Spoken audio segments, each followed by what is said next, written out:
Welcome to సినిస్కోప్ reviews. ఇప్పుడే ఒక పెద్ద సినిమా చూసి వచ్చాను తెలుగులో. ఈ ఇయర్కి పెద్ద one of the biggest movie చూసి వచ్చాను, అదే పెద్ది. ఈ సినిమా డైరెక్ట్ చేసింది Buchibabu, starring Ram Charan, Janhvi Kapoor, Jagapathi Babu, Divyenndu and etcetera. So ఈ సినిమా మ్యూజిక్ డైరెక్టర్ వచ్చేసి AR Rahman. Coming to the story, విజయనగరంలో రామ్ చరణ్ ఒక ఆటకూలి. రామ్ చరణ్ అనేది పెద్ది అనే ఆటకూలి. ఈయన కూలి పని చేస్తుంటూ క్రికెట్ ఆడుతూ ఉంటాడు. ఇక్కడే ఒక క్యారెక్టర్ వస్తుంది, దివేందు. ఈయన ల్యాండ్ లార్డ్, అంటే వీళ్ళ డాడీ ఎమ్మెల్యే అనమాట, విజయనగరానికి ఒక ఎమ్మెల్యే. సో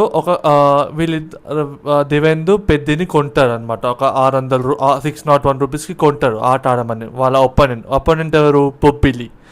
రైవల్స్ అనమాట. దివేందు ఇంకా బొబ్బిలి అనేటోళ్ళు రైవల్స్, ఎప్పుడు పడరు అనమాట. సో వీళ్ళిద్దరికి క్రికెట్ మ్యాచ్ అవుతుంది. అయిన వెంటనే గెలిపిస్తాడు పెద్ది. విచిత్రమైన షాట్లు కొట్టి గెలిపిస్తాడు. చూడటానికి బాగుంటాయి ఆ సీక్వెన్సెస్ అన్నీ, చాలా బాగుంటాయి. వెంటనే ఫస్ట్ సాంగ్ రై రై రారా. ఇది అయిపోయిన తర్వాత జాన్వీ కపూర్ క్యారెక్టర్ ఎంటర్ అవుతుంది. ఎందుకు ఎంటర్ అవుతుందంటే, వీళ్ళ నాన్న రావు రమేష్ దివేందు వాళ్ళ నాన్న ఎలక్షన్స్కి పోటీ చేస్తున్నారు. సో జాన్వీ కపూర్ వాళ్ళ నాన్న తరపున క్యాంపెయినింగ్ చేస్తుంది. ఇక్కడ ఒక క్యాంపెయినింగ్ ఎపిసోడ్లో దివేందు షాక్ అవుతారనమాట, ఈమెకి ఇంతమంది జనాలు వచ్చారని. సో రివెంజ్ కోసం జాన్వీ కపూర్ ఏడ్పిద్దామని ఒక తప్పు పని చేస్తాడు. ఆ తప్పు పని కాపాడుతున్నది ఎవరు? పెద్దిని కాపాడుతాడు. అయిపోయిన తర్వాత పెద్ది చాలా కోపంతో దివేందు వాళ్ళ గ్యాంగ్ని కొట్టిన తర్వాత దివేందుకి చాలా ఈగో వస్తుంది. అది నన్ను ఈ లో క్లాస్ పచ్చాగా నన్ను ఎందుకు కొట్టాడు అనేది వస్తుంది అనమాట. సో అప్పుడే నెక్స్ట్ డే రాత్రి క్రికెట్ మ్యాచ్ అవుతుంది. బొబ్బిలికి సేమ్, లైక్ ఫస్ట్ మ్యాచ్ ఎవరికి అవుతుంది సేమ్. కానీ వీళ్ళిద్దరు కలిసిపోయి పెద్దిని ఎగతాళి చేస్తారు. ఈ ఎగతాళి శివన్న కుస్తీ నేర్పిస్తుంటాడు అనమాట. అదే రోజులో చూసి నువ్వు కుస్తీ నేర్చుకుంటావా అంటే వీడు రామ్ చరణ్ పొగడుగా సమాధానం చెప్తాడు. చెప్పిన తర్వాత next Jagapathi Babu as Appala Suri character enter అవుతుంది. ఇక్కడ ఈయన ఏం చేస్తాడంటే, ఈయన ఆ ఊరికి స్టేషన్ కావాలనుకుంటూ పోటీ చేస్తాడు. 30 ఏళ్ళ నుంచిగా ట్రై చేస్తాం, కానీ అసలు ఆ ఊరికి స్టేషనే లేదు. సో గవర్నమెంట్ ఆఫీషియల్స్ ఎవ్వరు సపోర్ట్ చేయలేదు. సో చచ్చిపోతాడు. చచ్చిపోయిన తర్వాత రామ్ చరణ్ శివన్న దగ్గరికి వచ్చి నేను కుస్తీ నేర్చుకుంటాను అని చెప్తాడు.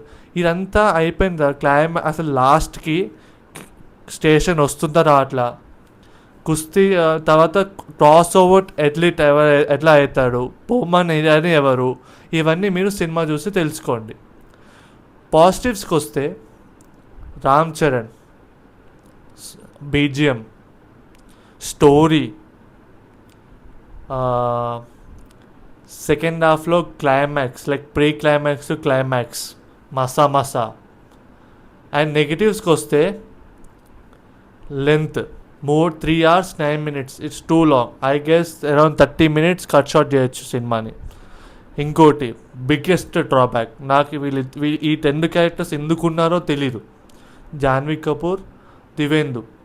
అండ్ నాకు ఈ సినిమాలో ఒక ప్రాబ్లమాటిక్ ఏమనిపించిందంటే, జాన్వీ కపూర్ క్యారెక్టర్ అసలు తాపతాపకి చున్నీ ఇట్లా వేసి ఇట్లా అనుకుంటుంది.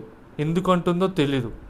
సార్ అది చాలా ప్రాబ్లమాటిక్గా ఉంది. ప్లస్ రామ్ చరణ్ ఇంకా జాన్వీ కపూర్ రొమాన్స్ అస్సలు వర్కౌట్ కాలేదు. అది బిగ్గెస్ట్ నెగిటివ్.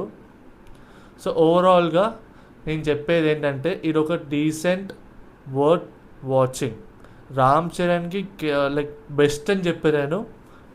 గేమ్ చేంజర్ తర్వాత అయితే చాలా బెస్ట్ సినిమా చూడొచ్చు మీరు అందరు థియేటర్కి వెళ్ళి. నేను ఇచ్చే రేటింగ్ 3 stars. ఈ వీడియో మీకు నచ్చలేట్లయితే like, share, subscribe. Good night. See you all in the next video. And మర్చిపోతున్నానండి, ఇది ఇంకా ఇప్పటి నుంచి రెగ్యులర్గా పెట్టడానికి ట్రై చేస్తుంటాను.